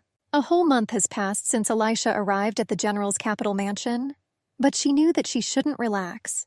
Although before Lucerne left, it seemed to her that he was interested in her body. But it was unknown whether his intentions would remain the same after he returned from the war. But in any case, she needed to focus and hold out until Lucerne became the leader, and she gained freedom. Then she could have the family that the girl had dreamed of for so long. Elisha understood that for a person who set himself the goal of at least surviving, such dreams were a great luxury, and she could only hope that all the terms of the deal would be fulfilled, and Lucerne would calmly give her a divorce. The girl pulled back the curtain with her hand, revealing a view of the evening garden through the window. She told herself that it would be better for her to return to reality, and not fly in the clouds in her girlish dreams. The girl's days flew by days in chores and communication with knights and servants. Our heroine was sitting on a soft sofa doing needlework. Nearby, on the floor, young Lapis was writing something on paper with a pen. 3 days later, the young wizard knight showed Elisha a reply letter from the master. 2 weeks later, the girl was sitting at the dinner table with the knight and he was enthusiastically telling her something. 13 more days later, Elisha was sitting on the covered veranda making small talk with another knight. Our heroine took the medicine strictly as prescribed, and the bottle of liquid obediently and systematically emptied. Elisha directed the work of the maids in the hall. She asked that before putting them there, lay out the tablecloth first. There was a loud stomping of feet. The butler Arnie, with a cheerful face, hurried to the lady with a letter in his hand. He reported that Lucerne plans to return tomorrow. 4 mugs of foamy drink rose in unison in honor of the toast. To victory! There was a rumor in the city that the general cut as many as 500 monsters in half with his sword. And this was not surprising. It was the general. People believed that it didn't cost him anything to cut down 20,000 heads. There were also rumors that Lucerne was forced to go to war instead of enjoying a honeymoon with his wife. And the rebels did not choose the best time, for which they paid. Events take us to the possessions of the Marquis of Fermont. This was Carol's parents' house. She said she was so upset. And the girl insisted that Lucerne was deceived and whined, covering her face with her hands. Her mother told her that she also couldn't believe it, that Lucerne had married a girl who had recently washed their clothes. Marquis Fermont said that the girl was from a fallen family, whose name now played no role. After all, whatever you say, the most important thing for a woman was her origin and dignity. He assured that if there was a chance to show the one who made his daughter cry her place, he was ready to do everything for this. His wife reassured him that Carol herself could cope just fine, as she had been taught. The girl said that in fact one thought came to her mind, and she will solve the problem on her own. Carol wanted to show everyone that she was not someone who could be treated this way, and she asked her father to lend her a few people. Elisha stood in her room in front of a large, full-length mirror. She was wearing a robe and her hair was down. The girl recalled the words of her husband, who threw something to her as a farewell, leaving for the war. He then asked her to be ready on the night of his return, and now Elisha thought that he was just joking with her then. The girl already wanted to take off her robe and get ready to go to bed. Then she even jumped up from the unexpected sound. This alarmed her. She turned her attention to the door. She felt like she had been locked in before, and now it opened with a creak. Lucerne entered the room and approached his wife. The girl was a little scared and surprised. The man asked why his wife was so surprised by his arrival. Skinny explained that she heard that he would return tomorrow, and I asked what happened to the plan. The brunette explained that the plan was for the soldiers to march through the gate at dawn tomorrow. The man said that he had urgent matters to attend to. Elisha was surprised that the general left the soldiers and came here. She realized that there was an urgent matter that forced him to do this. The man explained that this was a long-standing promise. Alicia began to blush from embarrassment. The husband noticed that she seemed to remember everything perfectly. Stuttering with excitement, the girl explained that she was just getting ready for bed. The blonde asked why the man came from there. After all, until now that door was locked. When the man leaned towards the thin woman and the girl shuddered, the girl asked if it was really his office. Lucerne gently touched his wife and threw her onto the bed. The man noticed that her train of thought was correct. This bedroom used to be his, but now it has become the couple's bedroom. Having met Lucerne's gaze, the girl felt that she was afraid of those eyes. His cold eyes seemed ready to devour her in an instant. The thin woman reminded her husband that tomorrow morning she would have to meet the soldiers at the gate. Elisha suggested going to bed already. The man asked where she was going. He gently hugged the girl by the waist and kissed her passionately. This sent a small, exciting shiver through the girl's body. The brunette's kisses drove the skinny woman crazy.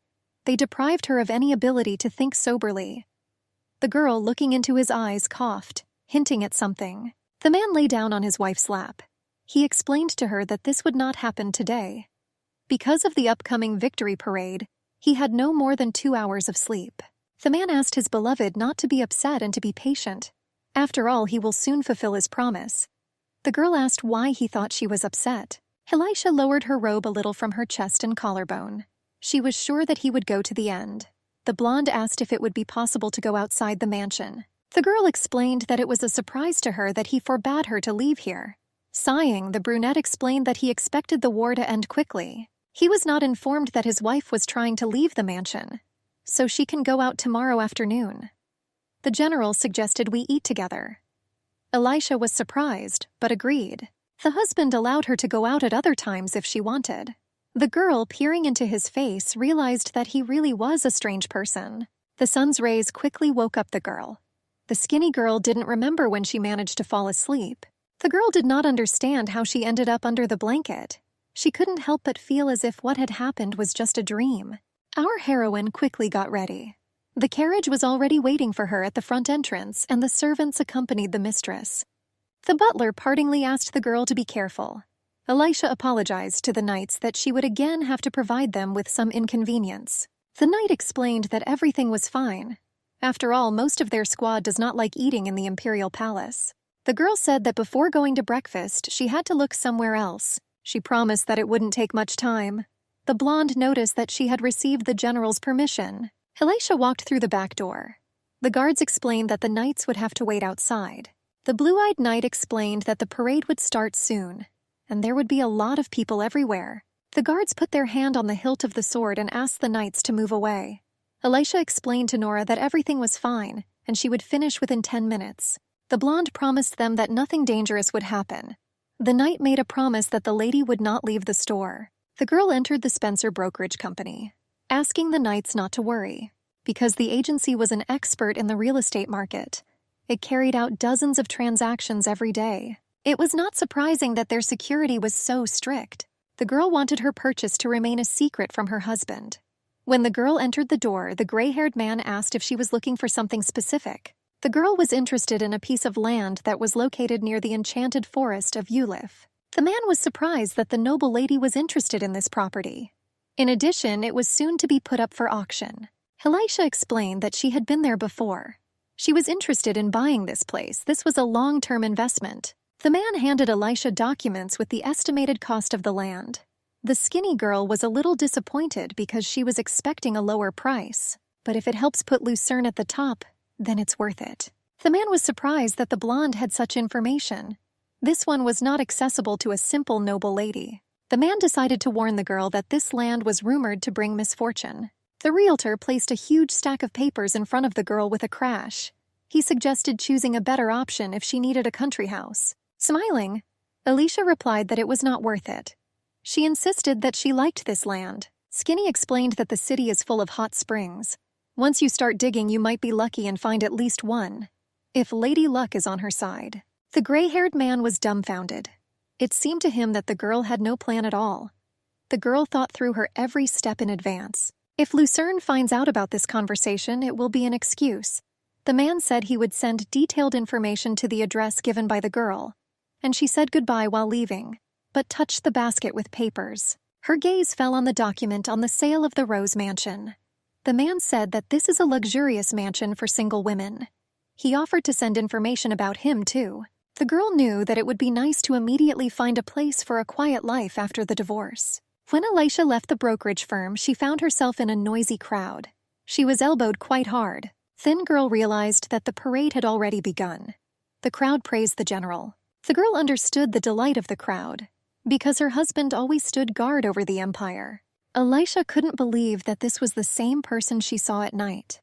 If they hadn't agreed to have lunch together, she would have truly believed that it was just a dream. The man was so close to her, but at the same time there was like a huge gap between them. It seemed to the girl that for a moment their eyes met, but then she thought that this was impossible in such a crowd. The knights asked to go to the back gate. After all, there were too many people in the crowd. Having barely heard Nora's request, she shouted that she understood. Lucer watched his wife carefully with his eyes. The girl walked quickly down the alley. She was surprised that it had become so deserted and quiet. Elisha was suddenly grabbed and a hand was clamped over her mouth. Two men unceremoniously threw the skinny woman onto the road. Tearing the girl's dress, they were glad that they could actually do this. They were asked to simply ruin her appearance. Elisha's vision grew dim, and the guys wanted to make her more obedient. The girl smelled a faint smell of nutmeg. She knew it was used as a drug. The blonde realized that these people were unprofessional. They did not take into account that it would take some time before it fully took effect. She realized that while she was able to move, she needed to. The girl sharply kicked one of the men in the groin. Elisha tried with all her might to escape. Only now did she realize that if someone now recognized her as the general's wife, ridicule would be inevitable. After her, he asked them what kind of establishment the beauty was. The skinny girl understood that she needed to come to her senses somewhere. Her eyes grew more and more cloudy. The blonde understood that she needed to find a place to hide. At some point she fell, and when she looked up, she realized that she had caught the eyes of the aristocracy. They made fun of her for her appearance. The girls whispered and pointed at her. One of the ladies recognized her and said that the girl was the general's wife, and she suggested that she decided to surprise her husband by appearing at their meeting. The wife of one of the heirs of the head of Marco said that she looked more like a courtesan who ran away from her client. The general threw his warm cloak over his wife's fragile shoulders. He wondered how she could sneak out of the room right in the middle of the process. He blamed her for having to look hard for her. Elisha lost consciousness when she saw her husband. Alfalfa managed to catch her quietly swearing to himself. The general was surprised that the effect had not yet worn off. Lucerne asked if she really felt so good that she didn't have the strength to stand on her feet. The girl wanted to ask a question, but the man stopped her. He explained that he, too, was already at the limit.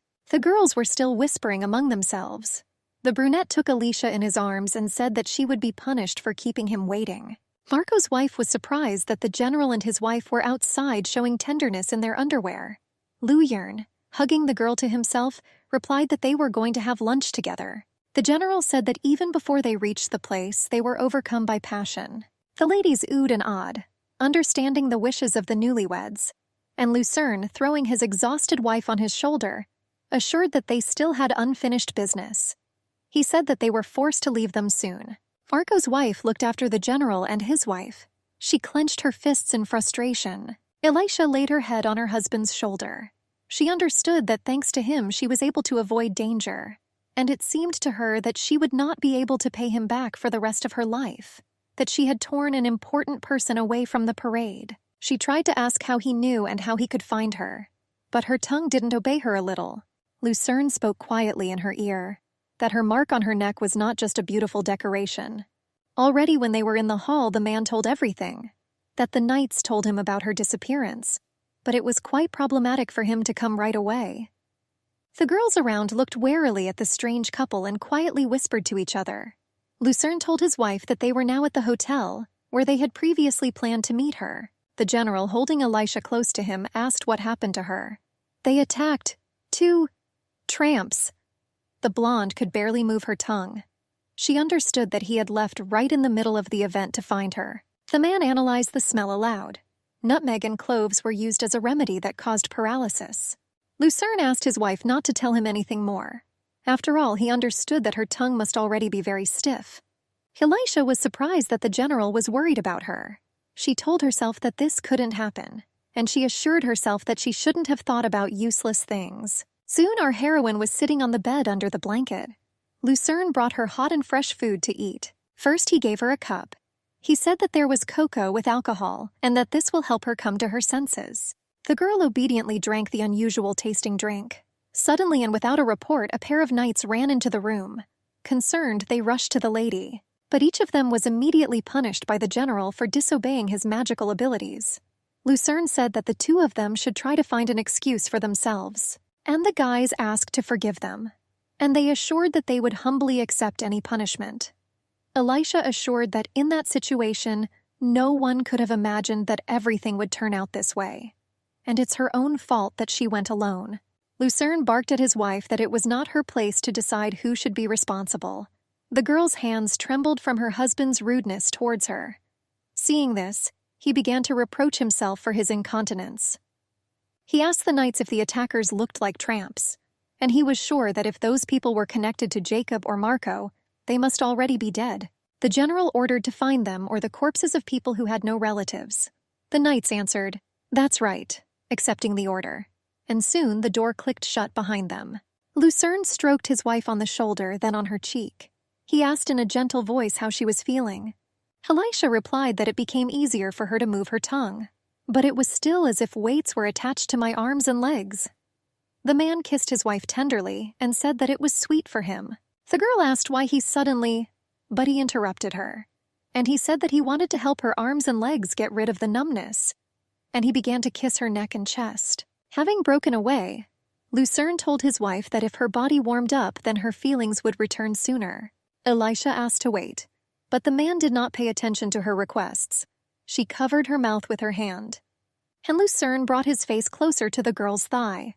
He assured that there is an opinion that the closer you get to the center of the body, the faster the feelings awaken. The man loomed over his wife. He said that by this time rumors had probably spread everywhere that he and she were secluded here to enjoy each other, that for this reason they can no longer leave this room. And since it so happened then, he didn't finish. Meanwhile, the girl squeezed the sheet with her hand, realizing that she could not avoid this. She said that if this was necessary to get rid of paralysis, then let there be a will for it. Meanwhile, Lucerne was unbuttoning his shirt. Soon the shirt was lying on the floor of their room. The man said that he endured for 2 whole months. The girl's hands trembled. She took him by the shoulder, and she tried to hold on to the bed with her toes, squeezing them. The brunette asked Elisha to look him in the eyes. For a moment, the girl looked at her husband's red eyes, but immediately closed her eyes even tighter. Already next to the shirt, the blanket fell to the floor. The bed creaked rhythmically. The fat man shouted indignantly, "How dare they call this bastard here?" And he assured that he had become a dog of the imperial family and was targeting their family. The elder at the table said that they were all the same. Lucerne asked that it would be surprising to repent together only now, after so many years. The blonde sat with her head down. She was shaking all over. The man sitting next to her placed his hand on her thigh, pushing her dress back slightly. But she didn't want it. Then she felt the brunette's gaze on her, and she also looked at him, but she soon turned away, ashamed of her disfigured face and her unkempt appearance in general. She was surprised that this man noticed her in this form. The head told Lucerne that this was his last warning, and he will not be so merciful in the future. The man clutched a bottle of wine in his hand. He said, "Great," and he believed that he had nothing more to do in this family. The man said that the members of this family demonstrated such indecent behavior, and he began to pour the contents of the bottle directly onto Marco's head. His wife sitting next to him was horrified. Lucerne said he had fun with the assassins he sent him, and now he asked to wait for a return gift. Then Carol saw everything. She wondered how such a man could even exist, and she wanted to get it for herself at any cost. The girl gave orders to Elisha that she had a job for her, and she reminded her that she should do everything for her. Our heroine suddenly opened her eyes. After a moment, she realized that she was having a nightmare. She was lying in bed, and her husband was nearby, dressed in a robe. Lucerne began to gently stroke his wife's cheek. He comfortingly said that it was just a dream, and the girl asked herself if she was still sleeping. And in that dream about the past, and now this man saved her.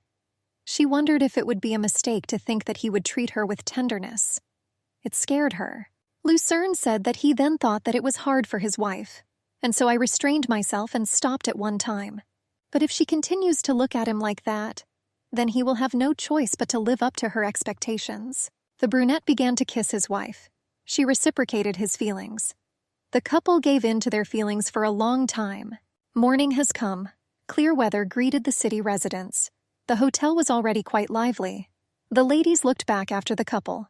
As a result of yesterday's events, Lucerne and his wife until the morning did nothing but give each other incredible sensations, even though the effect of the drug had already worn off by that time. Alicia froze in place, feeling the burning gaze on her. She looked down shyly at the floor. The ladies whispered behind them. The girl was surprised by the behavior of her husband. This man didn't seem to care at all about those sidelong glances. And a slender and fairly confident person came out to meet them. She was wearing a suit with trousers and a raincoat with military shoulder straps. She greeted Lucerne as someone close to him. Elisha knew that this girl was the only princess of the empire, and her name was Ileona. This lady was one of the most influential figures of the next generation. She quickly approached the general, and she asked him, smiling, what happened yesterday. She said that she and his mother were waiting for him. Elisha also knew that this girl was now a soldier in the active army, the main representative of the imperial family and the patron of Lucerne. The princess looked into the general's face and smiled at him. And then, as if by chance, I noticed Alicia next to him. She asked if this was his new wife by chance. Our heroine made a graceful curtsy. She greeted the princess, introducing herself as Alicia Delore. She remembered that the princess would be the one who would propose to Lucerne in 5 years. Elisha also remembered that the proposal was made for political purposes. The princess playfully told Lucerne that if he missed this meeting, her father would certainly be angry.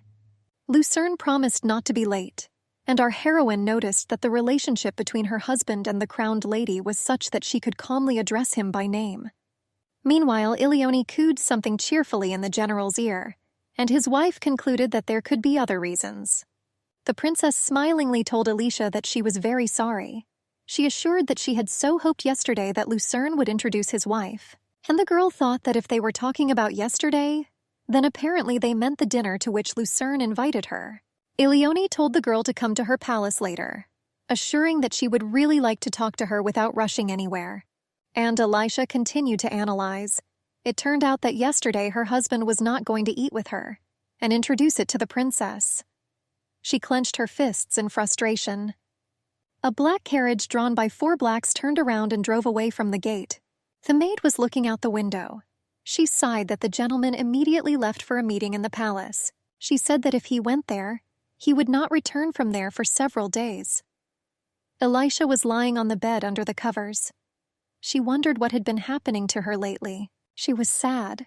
She assumed that maybe it was the image of Lucerne, which was so different from what she had seen in her previous life. She later thought that at the same time, they did not meet him very often in their personal lives.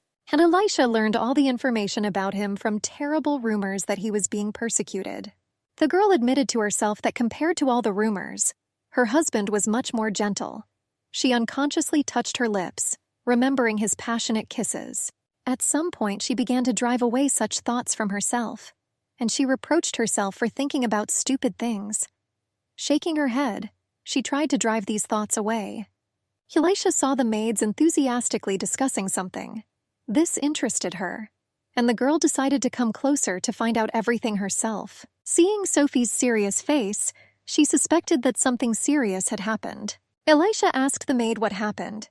She replied that she was worried about the knight Nora. There was a real crush in the corridor of the mansion. In addition, there was noise and commotion. People were alarmed. The knights tried to restrain their colleague.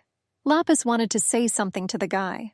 The other guy held him tighter by the shoulder, trying to stop him by force. The girl screamed that she could not fulfill her knightly duty, and because of this the lady was in danger. She wanted to atone for this mistake with her death. Nora was holding a dagger in her hands. Elisha moved closer to the knight. He called her by name and reproachfully asked in a firm voice what she was doing here. The knight's hand trembled a little. The rest of the knights were embarrassed at the sight of the lady and decided that they should all get out of here.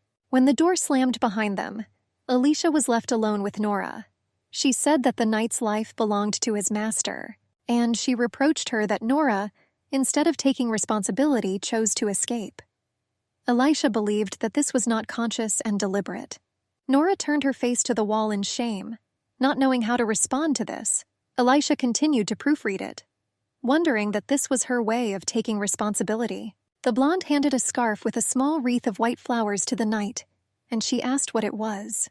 Elisha asked her if she remembered the dried pansies that everyone receives in the monastery when they take their first oath. The girl said that she knew that Nora grew up in a monastery, and she openly admitted that she also grew up in the monastery of the Archbishop of the Rosary. Elisha regretted that immediately after leaving there, she ended up in the hands of Cartier, and she was glad that Nora became a knight. The blonde, smiling, told Nora that a person who truly opens up in his place was like a light that shone from afar, and she assured that for her the girl knight was just such a person. So Elisha asked her to promise that she would not do anything like that again. After that, the girl got down on one knee in front of the blonde. She said, "I, Knight Nora, swear before you, lady, that I will lay down my life in your protection." Next, the action takes place in the imperial palace, which shone with its splendor on a fine day. Ileone walked down the corridor arm in arm with the general. She told him that she understood why he took the day off today. At the same time, the girl elbowed him in the side. The princess chuckled and said that Lucerne's wife was a real beauty, but the man was cold. He replied that he did not give her permission to call him by name. At these words, the girl's face immediately changed. Lucerne remembered that she had called him that since childhood, but now he had a wife, and so he hoped that in future Ileone would refrain from such treatment. The princess tried to turn everything into a joke. She laughingly asked why Lucerne was so cruel even in their relationship. The girl elbowed the general again. The brunette did not want to discuss this. He did not even look at the princess, although she was waiting for his gaze. The girl coughed and laughed and said that she understood everything and from now on would call him nothing less than a general. Lucerne asked how she knew that he had booked a hotel yesterday. The couple continued their walk along the palace corridor. Ileone said he never introduced his wife, so she became curious. She asked him to forgive his rudeness. The princess thought to herself that at least she had known him for a long time and they were quite close. But sometimes something slipped through Lucerne that made her involuntarily shrink. She had never seen him smile before. Walking a little ahead, Ileone asked what kind of person his wife was. The brunette shuddered involuntarily. The princess expressed the hope that Lucerne did not communicate with his wife in the same way as with her, and she assured him that noble ladies were quite sensitive. But the man said that his wife had only manners from a noble lady, that Elisha was careful but unbending, that she had hundreds of thoughts in her head that he didn't even know about. Lucerne spoke of his wife as a very interesting girl. The princess looked sadly at her old friend, and he plunged into dreamy reverie. Further events take place 3 days later. The conversation among the society ladies was only about the fact that the general received the Soji feud and the Noron forest as a trophy. They discussed the news that before Lucerne had a title of nobility, all lands were given to the country. It looked like it was not in vain that the general got married and received the title. It was discussed that his wife did not appear at receptions due to poor health. There were suspicions that this marriage was of convenience. It was rumored that 3 days ago, Baroness Aiden saw the general and his wife at the hotel. The 3rd day has passed since the incident. The general is already tired of this, but he still had some work to do that was worth dealing with. He nervously tapped his fingers on the chair rail. During that attack, Lucerne saw that the girl had lost a lot of weight. He handed Alicia a mug of medicine, and I remembered her weakened body. He couldn't get it out of his head, and I found myself now thinking about her for no reason. It turned out to the man that this should be enough to please the emperor, and this only meant that it was time to return. The knight approached the general and spoke quietly into his ear. He said they wanted to see how he would react to the insult. The brunette realized that they were wondering whether he would throw out his defiled wife or not. Anger spread through Lucerne's body. He clenched his fists in rage, and his eyes lit up with hatred. The brunette decided that he would have to postpone his return home. The general suspected that the Marquis Fulman was to blame for the incident. After all, he was one of those who tremble over the secrecy of his personal life. The Marquis was afraid of his wealthy wife. It was only thanks to her blood connection with the royal family that he was able to legally raise his family. Fulman was actually afraid of losing his wife's money. The Marquis, chained to a chair, asked where he was. His eyes widened in fear and surprise when he saw Lucerne. The general blew out a cloud of smoke, peering at the Marquise, who was trembling with fear. Taking another drag, Lucerne noticed that the Marquis had a very bad hobby. He knew about the illegal gambling house. Fullman often gambled, surrounded by girls of easy virtue. When Marquis won 3 games in a row, he could move to the VIP room. Full Moon was surprised to see the dealer from the gambling house. The dealer was surprised that the Marquis took the girls with him and had a lot of fun. Full Moon was very surprised that the dealer was a man. The dealer turned out to be Knight Ian from the Order of the Black Lion. The Marquis tried to talk about his rights, emphasizing that he was an aristocrat of the Empire. Ian clattered his bag of torture instruments onto the floor. Full Moon continued to make excuses, explaining that it was just a gaming house. But noticing the torture instruments, the Marquis, a moment later, tried to explain that some kind of misunderstanding had occurred. Firmly squeezing the Marquis's chin, the general asked if he was really going to get away with it, and he was surprised that he was not ready to pay for everything. Lucerne was furious that he dared to touch his wife. With a grin, Ian promised the aristocrat that when everything was over, the best wizards of the Empire would erase his memory. The best wizards meant the twin knights. The knight said that when the Marquis opens his eyes, he will already be drunk in the hotel with traces of sexual intercourse, but at the same time remembering absolutely nothing. He took the hammer, the general came closer. He anticipated how upset the man's wife would be, and he assumed that he might not forgive him for this until the end of his life. Drops of blood scattered along the walls of the room. The wizard was glad that he taught Marquis Fullman a lesson yesterday. After all, he was behind those people who dared to attack the lady. The knight was so happy about this that if he had not been given the order to remain silent, he would definitely have boasted to her. The courtier Sophia was just about to take today's newspaper to her mistress. After a pleading, silent look from Lapis, Sophia offered to hand over the newspaper in her place. The lady offered the knight a cup of tea. Lapis burst into the room with delight, holding a newspaper in her hands. After looking at Mrs. Lapis, he quickly hid the newspaper behind his back. Elisha asked what happened. Visibly nervous, the young knight replied that it was nothing. The lady asked if there was anything interesting written in the newspaper. Lapis panicked because an article had been published about a moment of tenderness between the princess and the general. The carriage drove up to the gate. Lucerne has finally returned to his mansion. The knights and servants joyfully greeted the master. The young knight decided to divert the lady's attention from the newspaper. He started shouting that he wanted to eat apples. Elisha was surprised by his spontaneous behavior. The newspaper remained crumpled on the floor, and Lapis, literally pushing the lady away, said that he terribly wanted apples even before coming here. The girl wondered why he didn't tell the maid about this. Soon sliced apples appeared on a plate in front of the mage knight. He sat fidgeting in his chair. Lapis was surprised that now he was suddenly eating apples personally cut by the lady. He thought that he would definitely have to burn all the newspapers in the mansion before she saw them. Elisha casually said that she heard that there was an article about the princess and Lucerne on the front page of today's newspaper. The knight even dropped the fork from his hands in surprise. It turned out that the lady knew everything, and he tried so hard not to let it upset her, and the guy was surprised by her calm appearance at the same time. Elisha, smiling carefreely, asked if Lapis would like some more apples. The butler said that he was surprised when a few days ago, the gentleman returned late at night without any warning, and then he left at dawn without having had a proper rest. Lucerne enters the door, unbuttoning his shirt as he goes. He said that nothing should happen in the near future. Therefore, he will not be so busy anymore. Seeing the situation, he said that he felt a strong discrepancy with what he saw here last time. Henri said that in the 2 months that the gentleman had been away, a lot had already changed. Everything was sparkling clean, and Lucerne noticed that a general cleaning was underway.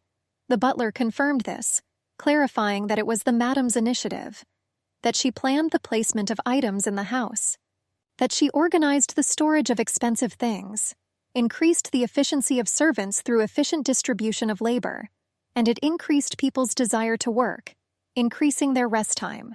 Henri said that the lady did all this alone. Lucerne said significant changes have taken place. The brunette saw 2 maids on the stairs. She said in surprise that she simply could not help but give that newspaper back, looking into those pleading eyes. The girl said that the lady should definitely know how much Mr. Lapice loved her. Lucerne coughed and the maids immediately became alarmed. They began to bow at the master's feet a little nervously.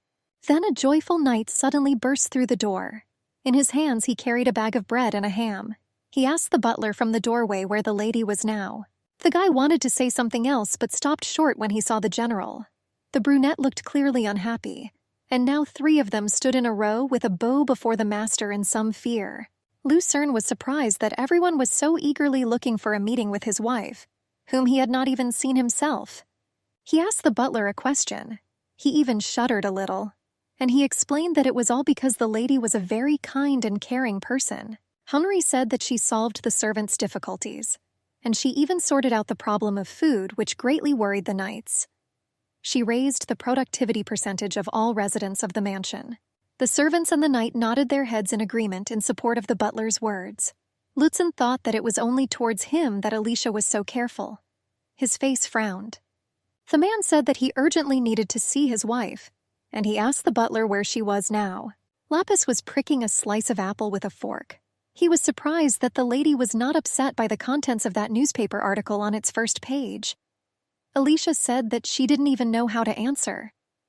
The girl said that she knew that the general and the princess were not in such a relationship, and besides, even if there was something between them, she still couldn't do anything about it. The young knight asked the lady whether he should have taught the general a lesson for that.